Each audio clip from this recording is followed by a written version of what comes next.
I wouldn't actually wear these. These are actually kind of a dress boot. It's got some ankle support. It looks good when you're in the city. You know, you can glass shine them all up. It's a dress boot is what it is. This is, if you want to be punk and you want to still be a wog and be downtown and hardcore, you get yourself a nice pair of clean combat pants, you blouse them, you mirror shine these boots, and people look at you like you're a god because it's like, holy cow, look how shiny his boots are. They judge you by your footwear. These boots here are shit kicked, but a lot of punks like to go with that same thing because it has that very clean paramilitary look to it. I am downtown, I am here. And that's what the punk movement and the gothic movement was all about. It's about care of the feet. It's about meticulous care, although on an alternative path. These ones here, I guess they call them a 3/4 cut or whatever, or a hiking boot. I mean, you know the kind of boot I'm talking about here. You can see it. The high top version of this boot is this boot here, which is, these are the Go Devil Danners. These were designed for the Rangers in Fort Lewis. Okay, now this is all leather, Gore-Tex, waterproof right the way down. You can stand, and this is a fact, you can stand in these boots up to your ankles and be standing there for so long that ice freezes around the boot. Okay, so your boot is frozen in a puddle and your feet will still not get cold, provided you are wearing the proper kind of sock system. These boots are incredible boots. Danner charges a lot of money for them. In my opinion, between Danner and Matterhorn, they are at the top of the game for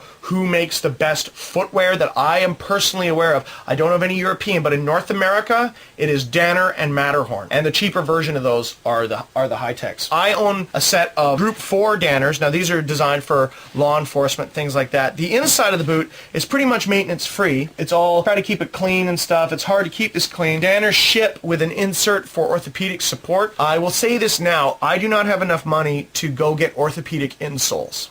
And Danner knows the importance of insoles so much that they include an extra support insole with their shoe. I would think it would be pretty obvious then that if you could afford to get orthopedic insoles for your feet, even if you don't have foot problems, go get them. An ounce of prevention is worth a ton of cure. So I will assume now, because again, I'm not made of money and I can only do so much. I've got a lot of high-speed gear to show you guys, but I just haven't been able to afford to go get orthopedic insoles. But imagine if you did that I had a set of orthopedic insoles here. If you're kidding up perfectly out here, okay, you want to get yourself a set of these kind of shoes with an orthopedic insole that goes inside the shoe, and then you take your insole with you when you're boot shopping. Try it on with the insole, because buy the insole first, then the boots. I didn't know that until later, okay? I got these boots as a gift, and that's why I didn't do it. But you should get the insole first, then get the boots if you can afford it. Okay, get whatever you need right now, whatever you're wearing on your feet right now, that's fine. Get orthopedic insoles. You can wear them with your current shoes, and then when you can, as soon as you can switch over, get yourself a set of like 3/4 top hiking boots. If you don't like the Danner design,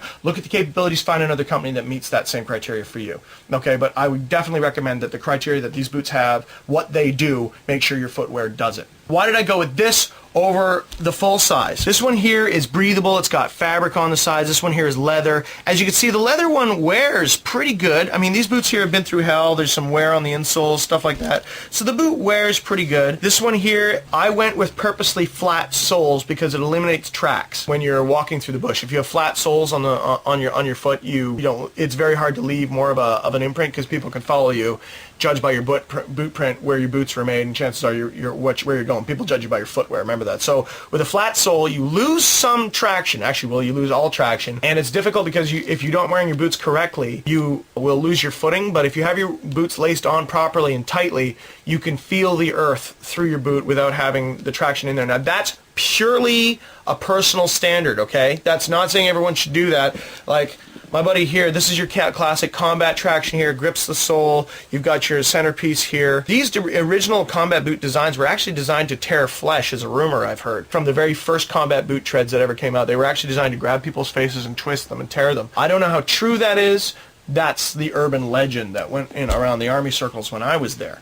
So those are the two schools of thought on the tread pattern. If you want to go with a tread pattern, I would recommend this tread pattern over just about anything else. This is your classic tread pattern. And it's a very solid tread pattern. You got lots of wear there. A lot of guys do fancy designs because they want to give the insole more impression of depth, when in actuality it's very, very little rubber. When you go with a solid flat, there's a lot of rubber there. You can actually get what you're paying for. Once you've made that decision, great, go out and buy the boots. Well, we're not just going to stop there right now. After you purchase the boot, you must be able to care and maintain the boot so you're not spending $150 or $250 every year. A good set of boots can last you 5 to 10 years if you look after them. The advantage to this is if wogs go out and do this, you will be out of the shoe game. Nike can spend spend as much money as they want in the advertisement because you don't need shoes anymore. You got the best shoes. So go, you should wear different shoes. Why? Well, my shoe's better. What does it do? How well does it do that? My shoe does this. This is how well it does it. My shoe does more than your shoe, and it's perfectly the same thing. Sorry, your shoe loses. It's just that simple. If you're running, wear a running shoe. Don't know much about running shoes, don't like running. So I can't really advertise you to get a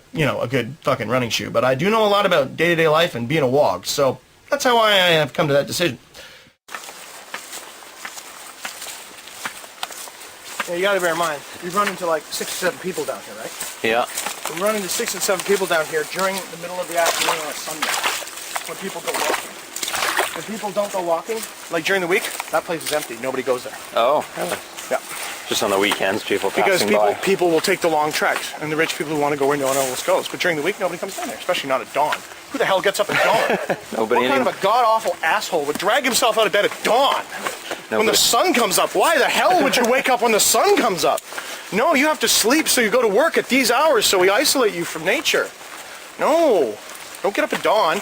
You've only slept for an hour, even though when you wake up at dawn, you have more energy throughout the day. Tests have shown emphatically all over the fucking world. That's how people can survive on like 44 hours of sleep a week, which is what I survive on. People go, how do you do all this, Sean? I sleep 44 hours a week.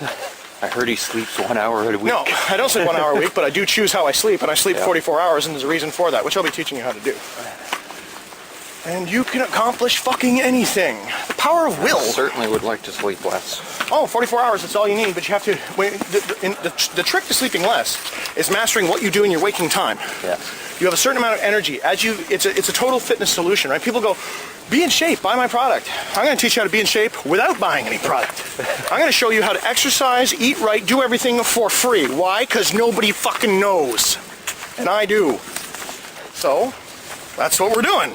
You don't like it? I'll give you your fucking money back. So you say you gotta know why the world goes around, and you can't find the truth in the things you found, and you're scared shitless cause evil abounds. Come join us.